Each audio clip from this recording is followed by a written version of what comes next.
여러분들 반갑습니다. 금요일 아침입니다. 다들 오늘만 또 잘 이겨내면 됩니다.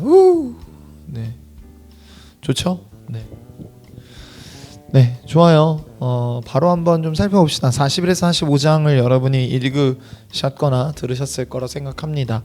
어쩌면 같은 비슷한 내용이 좀 반복되는 느낌이라 지루할 수 있어요. 근데 제가 이번 주 담임 목사님이 설교를 하시면서 아마 다른 부분 할 거기 때문에 제가 만약에 이 부분을 가지고 설교를 한다면 제가 여러분한테 아마 이런 질문을 던지면서 말씀을 시작했을 것 같아요. 여러분은 요셉 인생의 하이라이트가 어디라고 생각을 하세요? 라는 질문일 것 같습니다.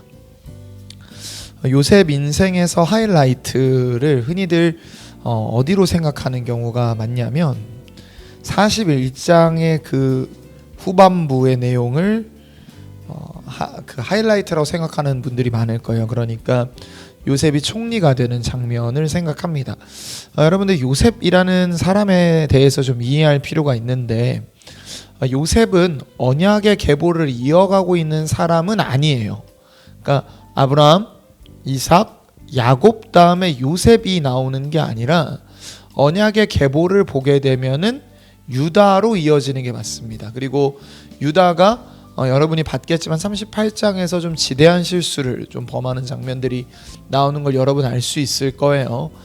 그럼에도 불구하고 하나님께서 언약의 계보를 유다를 통해 이어가시는 것들을 볼 수 있습니다. 왜냐하면 다윗이 유다 지파에서 나왔고 그 계보 속에 예수 그리스도가 나오게 되죠. 그러니까 요셉이라는 인물은 언약을 이어간다기보다는 하나님께서 이스라엘 백성들을 이집트 속에서 자라나게 하시기 위한 어떤 초석과 같은 인물로 이해하는 게 좋을 것 같습니다.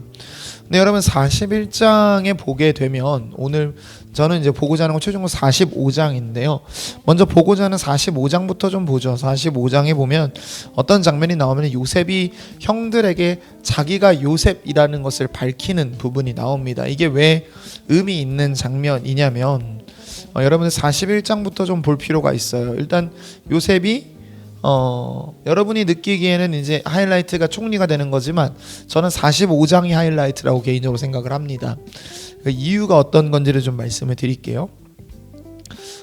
요셉이 애굽의 총리가 되었습니다. 파라오의 꿈을 해석함으로 말미암아 총리가 되었는데요. 그리고 나서 그가 결혼을 합니다. 50절이에요. 요셉이 오네 제사장 보디베라의 딸 아스낫으로부터 아스낫과 결혼을 하게 되고요.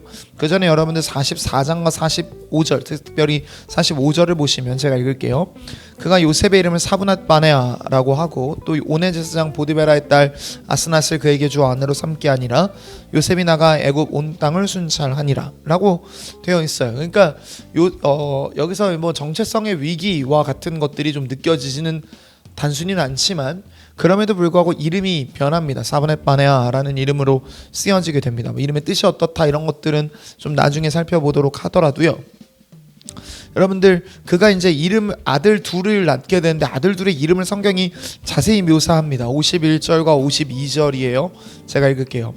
요셉이 그의 장남의 이름을 므낫세라 하였으니 하나님이 내게 내 모든 고난과 내 아버지의 온 집을 일을 잊어버리게 하셨다 하미요 라고 합니다.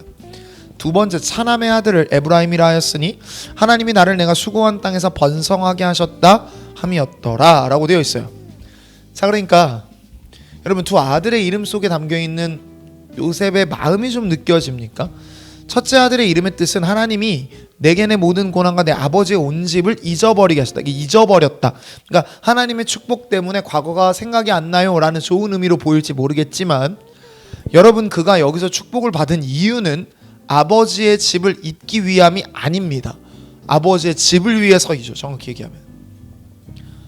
네, 이해가 될까요? 그러니까 그는 자기의 사명을 성공 속에 망각하기 시작합니다. 그러니까 여러분 영적 위기는 실패 속에, 그러니까 우리 어떤 위기 속에 찾아오는 게 아니라 늘 풍요 속에 찾아오고 편안함 속에 찾아오게 됩니다. 위기는 늘 그런 것 같아요.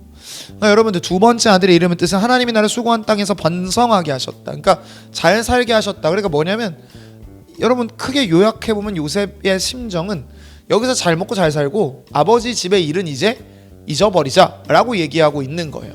여러분 생각해 보십시오. 그의 주가는 날이 갈수록 올라갈 겁니다. 그 다음 장면 보세요. 53절 바로 다음 절이에요. 애굽 땅의 7해 풍년이 그치고 요셉의 말과 같이 7해 흉년이 들기 시작했다. 53절과 54절은 뭘 보여주냐면 요셉의 주가가 올라간다라는 거죠. 요셉의 말처럼 되는 거예요. 그러니까 여러분 7년간 풍년이 들 때는 사람들이 요셉을 보면서 의심했을 수 있지만 한 해 한 해 흉년이 반복되는 것들을 보고 사람들이 슬금슬금 이집트에 곡물을 사러 모이는 순간부터 요셉은 권력의 중심에서 더 높아지기 시작할 겁니다. 그렇게 그가 잘 나가고 있었어요. 자, 그러고 있는데 42장에 누구를 만나게 되냐면 그의 형들이 찾아옵니다. 그리고 그의 형들이 그가 꾸었던 꿈 37장에서 꾸었던 그 꿈이 실현되죠. 눈앞에서. 누가 절해요? 형들이 절하죠. 그러니까 잊고 싶었던 과거의 기억이 살아 돌아와 자기에게 절하는 겁니다. 자기의 사명이 이때를 위한 것임을 깨닫게 되는 장면인 거죠.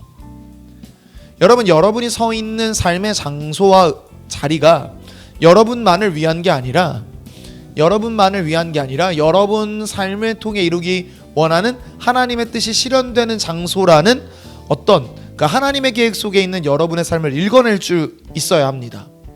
그런 눈이 열려 있을 필요가 있어요. 여러분, 그러니까 45장은요 요셉이 굉장히 의미 있는 고백을 합니다. 여러분들 보실까요? 그가 한참을 펑펑펑 울더니 요셉이 4절입니다. 형들에게 내게로 가까이 오소서. 그들이 가까이 가니 이르되 나는 당신들의 아우 요셉이니 당신들이 애굽의 판자라 라고 그들만 알 이야기를 꺼냅니다. 그들만 알고 있는 죄악을 꺼내요. 자, 그러면서 뭘 고백하는 거냐면 나는 그동안 당신들이 나를 상대해왔던 사브렛 바네아가 아니라 요셉입니다 라고 얘기를 하고 있는 것이죠. 여러분들 삶에 대한 어떤 정체성들을 우리가 망각할 때가 있습니다. 특별히 평안하고 평화롭고 성공의 가도를 걷고 있고 문제가 없을 때 우리는 그냥 이 삶에서 주저앉고 이 삶에서 그냥 평안하게 사는 것만이 나에게 허락된 일이라는 어떤 하나님의 계획과는 멀어지는 생각을 하게 됩니다. 근데 그렇게 갈 때 단순히 나를 위한 삶이라는 지루한 목적에서 벗어날 수 있는 유일한 답은 하나님의 안목, 하나님의 관점, 하나님의 뜻이라는 것으로 여러분의 인생을 다시 살펴볼 때 그게 가능해요. 그래서 여러분, 요셉의 인생의 위기가 성공 속에 찾아왔다는 것과 그가 하나님께서 보내신 사명이 그 앞에 돌아왔을 때 그가 그의 인생을 하나님이 나를 이때를 위해서 계획하셨습니다라는 고백을 드리는 것처럼요, 여러분도요 오늘 하루 여러분이 그리스도인이라는 사실을 망각하지 않고 여러분이 주어진 자리에서 평안함보다는 하나님의 뜻을 이루어내는 하루가 되었으면 좋겠습니다. 단순히 편안함 속에서 하나님의 뜻을 잊어가는 게 아니라 이 자리가 하나님이 나를 위해 계획하신 자리구나라는 깨달음 속에서 살아갈 수 있으면 좋겠어요. 그래서 여러분들이 오늘 서 있는 자리에서 하나님의 뜻을 이루어내는 우리 계명교회 청년부 모든 사람들이 다 될 수 있기를 주님의 이름으로 축복합니다.